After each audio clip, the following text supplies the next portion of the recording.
বিয়ানীবাজারের লাসাইতলা সরকারি প্রাথমিক বিদ্যালয়ের প্রধান শিক্ষক কৃষ্ণা দেবের অবসর গ্রহণ উপলক্ষে এক বিদায়ী সংবর্ধনা অনুষ্ঠান সম্পন্ন হয়েছে।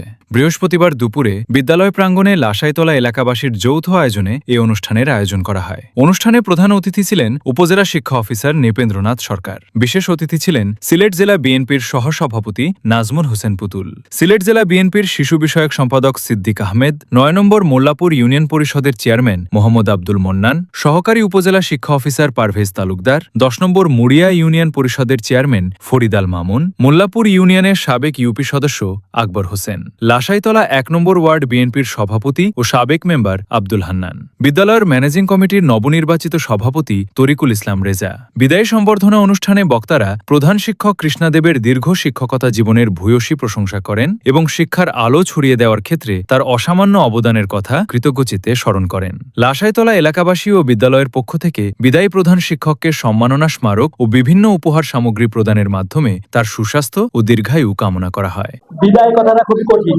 একটা বিদায় ছোট ছোট মৃত্যুর সাথে তুলনা করা হয়। কেউ এক প্রতিষ্ঠান থেকে আরেক প্রতিষ্ঠানে বিদায় নেয়, কেউ চাকরি থেকে বিদায় নেয়, কেউ আবার চির বিদায় নেয়। অর্থাৎ বিদায়টাই মানে কঠিন এবং শুনতে খুবই খারাপ লাগে। আজকে ৫৯ বছর পূর্ণ হওয়ার পরে কৃষ্ণরানী দেব তার চাকরি থেকে বিদায় নিচ্ছেন, অর্থাৎ সে আজকে থেকে স্বাধীন এবং তার যে অবদান, তারই অবদানের ফলস্বরূপ আজকে এই অঞ্চলের শিশুদের অভিভাবক তারাই আজকের এই আয়োজন করেছে এবং তার আয়োজনের পরিপ্রেক্ষিতে আমরা উপজেলা থেকে এবং এই যে আমাদের দুজন চেয়ারম্যান তাদের নিজের দপ্তরে কাজ ফেলে রেখে আমরা এখানে উপস্থিত হয়েছি। এতেই প্রমাণিত হয় যে তার এতদিন যে অবদানটা রেখেছে তার ফলস্বরূপ এটা তার প্রাপ্যতা ছিল। বিদায় বিভিন্ন ভাবে হয়, এক জায়গা থেকে আরেক জায়গায় চলে গেলে সেটাও বিদায়, রিটায়ারমেন্ট এটাও একটা বিদায়, মৃত্যুর মাধ্যমে আরেকটা বিদায়। তা আমরা একটা রিটায়ারমেন্টের অনুষ্ঠানে এখানে সমবেত হয়েছি। আমি ওনার সঙ্গে ১-২ মিনিটের একটা আলোচনা করেছি। উনি অত্যন্ত সন্তুষ্ট এই এলাকার মানুষের উপরে। তিনি তার দীর্ঘ শিক্ষকতা জীবনের যে সময়টুকু এখানে অতিবাহিত করেছেন, এই অঞ্চলের মানুষের ভালোবাসা শ্রদ্ধা তিনি পেয়েছেন। এই অঞ্চলের মানুষের সঙ্গেও আমার কিছু কিছু কথা হয়েছে, তারাও ম্যাডামের প্রতি অত্যন্ত কৃতজ্ঞ। ম্যাডাম নিজের মতো করে, নিজের বাচ্চাদের মতো করে এই স্কুলে বাচ্চাদেরকে তিনি শিক্ষাদান করেছেন। আমরা আশা করব রিটায়ারমেন্টে গেলেও তিনি যেন তার সেই কার্যক্রম যেখানে তিনি সুযোগ পান তিনি অব্যাহত রাখবেন, কারণ তার কাছ থেকে এ জাতির শিকার জানার অনেক কিছু আছে এবং উনার সেই সময় এবং সুযোগ এখনো আছে। এই স্কুলের প্রতি আমাদের উপজেলার শিক্ষা অফিসার আছেন, সহ শিক্ষা অফিসার আজকে উপস্থিত আছেন। আমি ওনাদেরকে বলবো যত সম্ভব তাড়াতাড়ি স্কুলে একজন প্রধান শিক্ষক ওনারা নিয়োগ দেওয়ার জন্য, যেটা যদি আপনাদেরকে সহযোগিতা করতে হয় আমাদের মাননীয় সংসদ সদস্য জনাব ইমরান আহমদ চৌধুরী সাহেব প্রয়োজনে ওনার সহযোগিতা নিয়ে আমরা আপনাদেরকে সহযোগিতা করব। আমরা এই সরকারি দলের একজন দায়িত্বশীল হিসাবে মনে করি যে এই স্কুল আমার ইউনিয়নের, মোল্লাপুর ইউনিয়নের এবং পৌরসভা এই স্কুলে একজন ২জন শিক্ষকের অনুপস্থিতি যেন এটা খুব তাড়াতাড়ি ফিল আপ করা হয়। শিক্ষা আসলে বেনিফিটহীন একটি কর্মস্থল। মুরব্বী যারা আছেন, অভিভাবক যারা আছেন, আগেকার সময় দেখেছেন সবচাইতে মেধাবী যারা তারাই কিন্তু শিক্ষকতা পেশায় থাকতেন এবং করেছেন। কিন্তু এই মুহূর্তে এসে আমরা দেখতে পাচ্ছি, অত্যন্ত দুঃখ লাগে যে শিক্ষাটাকে অর্থ উপার্জনের মাধ্যমে পরিণত করা হয়। আমরা যে জ্ঞান অর্জন করি এটা অর্থ উপার্জনের মাধ্যমে নয়, অর্থ উপার্জন করার জন্য শিক্ষা নয়, বরঞ্চ প্রত্যেক মানুষেরই শিক্ষা এজন্যই গ্রহণ করতে হয় যাতে তার ব্যক্তি, সমাজ এবং দায়বদ্ধতা যেগুলো তার ব্যক্তি, পরিবারের প্রতি, সমাজের প্রতি আছে শিক্ষার জন্য। কিন্তু আজকে দেখেন প্রতিটা গ্রামে গ্রামে স্কুল বেড়েছে, কিন্তু একটি জিনিস কি কখনো খোঁজ নিয়েছেন?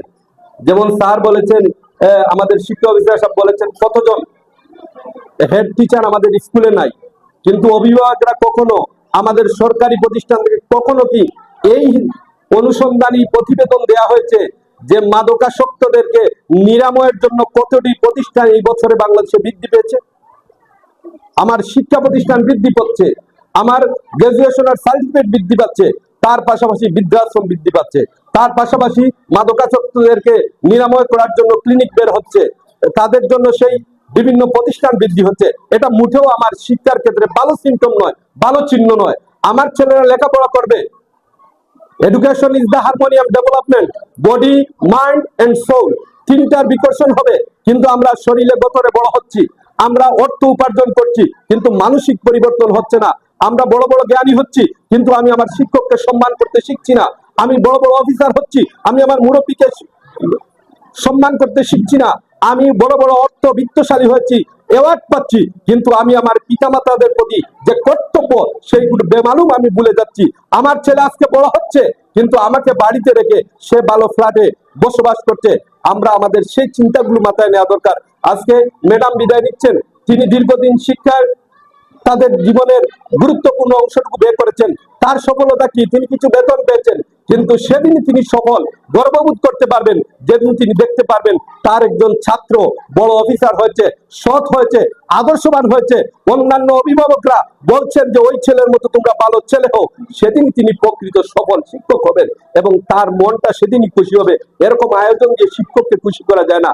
সেজন্য আজকের এই সুন্দর আয়োজন, এই ক্ষুদ্র আয়োজন আমরা মনে করি আমাদের ভালোবাসার বহিঃপ্রকাশ। আজকে অত্যন্ত আনন্দঘন পরিবেশে জাঁকজমক ভাবে যাকে আমরা বিদায় দিচ্ছি, উনি এই স্কুলের দীর্ঘদিন প্রধান শিক্ষক ছিলেন এবং ওনার দীর্ঘ সময় এই পেশায় উনি নিয়োজিত ছিলেন।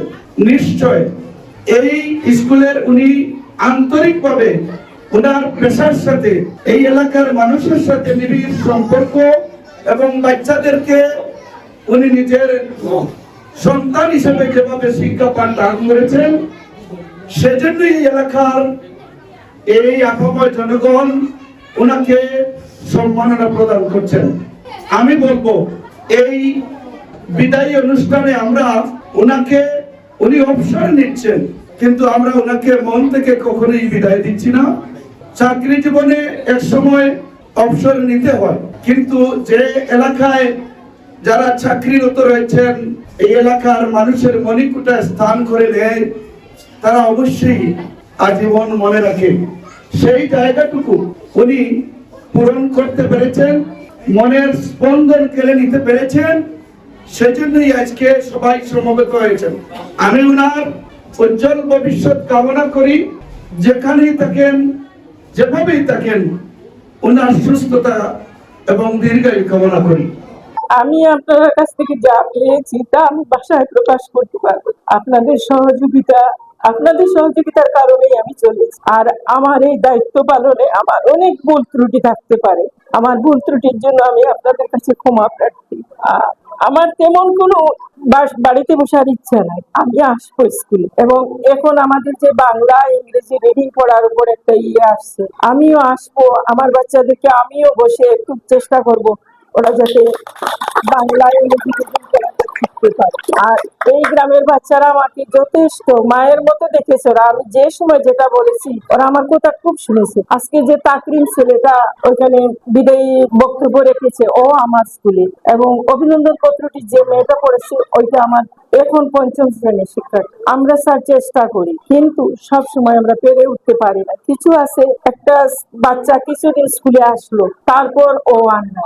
এটা আমাদের যেমন বাধা পড়ে, তাদেরও তো লেখাপড়ায় বাধা। এখন খোঁজ খবর নিলে কেউ আছে চলে গিয়েছে, কেউ আছে নানা বাড়িতে, দাদা বাড়িতে। আমরা ওদেরকে সব সময় বলি নির্ধারিত কিছু ছুটি আছে, ওই সময় তোমরা দাদা বাড়ি নানা বাড়ি বেড়াতে যাবে। কিন্তু সব সময় তো সব হয় না, হয়তো আম্মা অসুস্থ, মামা অসুস্থ, তো ওদের মা এসে বললো আমরা একবার যাবো, তখন তো আমরা দিতে বাধ্য, আমরা ওদের। আর বাংলা ইংরেজি পড়াটা এখন জরুরি আমাদের। আপনারা সবাই বাড়িতে স্কুলে ম্যাডামরা যা পড়ালে অন্তত বাড়িতে সন্ধ্যার পরে একবার ওদের পড়তে বসার জন্য বলবো। শুধু শিক্ষকের দ্বারা হবে না, আপনাদেরও আমাদের সাথে হাত মিলাতে হবে। এইরকম চললে আমরা যে লক্ষ্যে আমরা পৌঁছানোর কথা সেটা আমরা অর্জন করতে পারি।